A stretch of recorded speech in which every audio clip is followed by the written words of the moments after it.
আজ মহাশিবরাত্রি। প্রতি বছর ফাল্গুন মাসে শিব চতুর্দশী তিথিতে ভোলেনাথের আরাধনা করা হয়। শিবরাত্রি উপলক্ষে বিভিন্ন জায়গায় সেজে উঠেছে মন্দিরগুলি। একই ছবি লক্ষ্য করা গেল রায়গঞ্জের রূপাহারে। এই এলাকার বাসিন্দা তথা ব্যবসায়ী মাধব বর্মন। রূপাহারের এই শিব মন্দিরের সাথে মাধব বাবুর নাম ওতপ্রোতভাবে জড়িত। জানা যায় একসময় এখানে কোনো মন্দির ছিল না, ছোট্ট পরিসরে শিব পুজো হতো।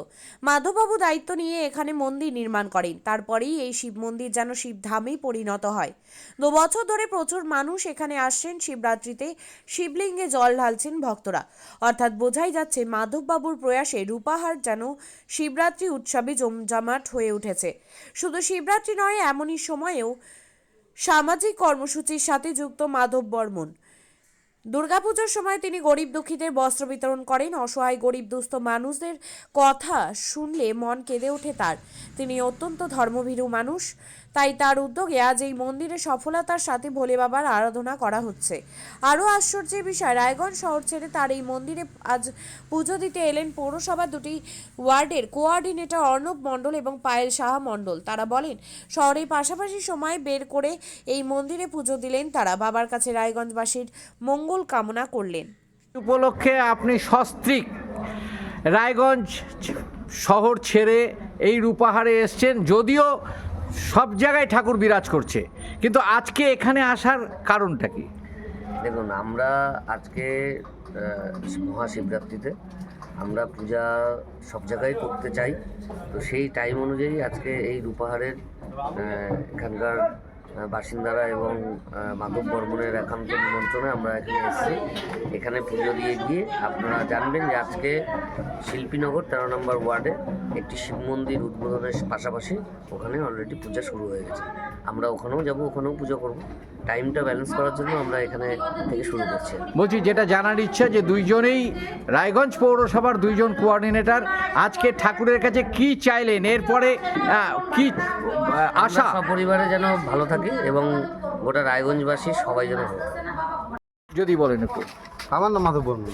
মাধববাবু, আজকে রূপাহারে আমরা বিগত দিনেও দেখেছি, গত বছর থেকে এখানে পুজো স্টার্ট হয়েছে এবং আজকে 2য় বছর এই শিবরাত্রি উপলক্ষে। 2য় বছর এটা মানে মন্দির করার পরে।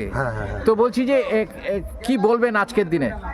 এই তো আমরা সব পূজা করছি উপাস করে নিয়ে। আমরা তারাপুর ঘাট থেকে, যেটা মানে 3টা নদী একসাথে হয়েছে, সেখান থেকে জল নিয়ে আসলাম। নিয়ে এসে নিয়ে আমরা সব বাড্ডিবাবু, তারপরে পায়েল, আমরা সবাই মিলে এখানে পূজা। এইটাই একটা সবচেয়ে মারাত্মক ঘটনা যে রায়গঞ্জে পৌরসভার 2 জন কোঅর্ডিনেটর আপনার এখানে এসে শিবের মাথায় জল ঢালেন।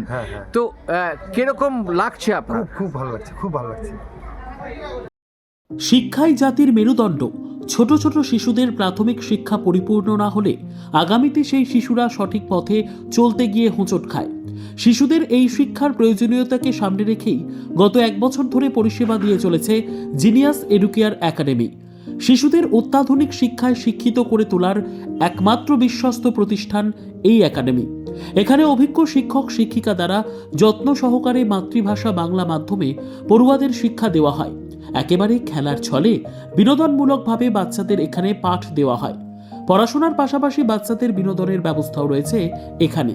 তাই আপনার বাচ্চাকে ছোট থেকে অভিনব শিক্ষায় শিক্ষিত করে মানুষের মতো মানুষ করে তুলতে হলে এই শিক্ষা প্রতিষ্ঠানের উপরে ভরসা করতেই হবে। আমাদের ঠিকানা জিনিয়াস এডুকেয়ার একাডেমি, স্থান ঘুঘুডাঙ্গা মোড়, পোস্ট ভূপালপুর, রায়গঞ্জ, উত্তর দিনাজপুর। মোবাইল নম্বর 9563630109 অথবা 7029042308।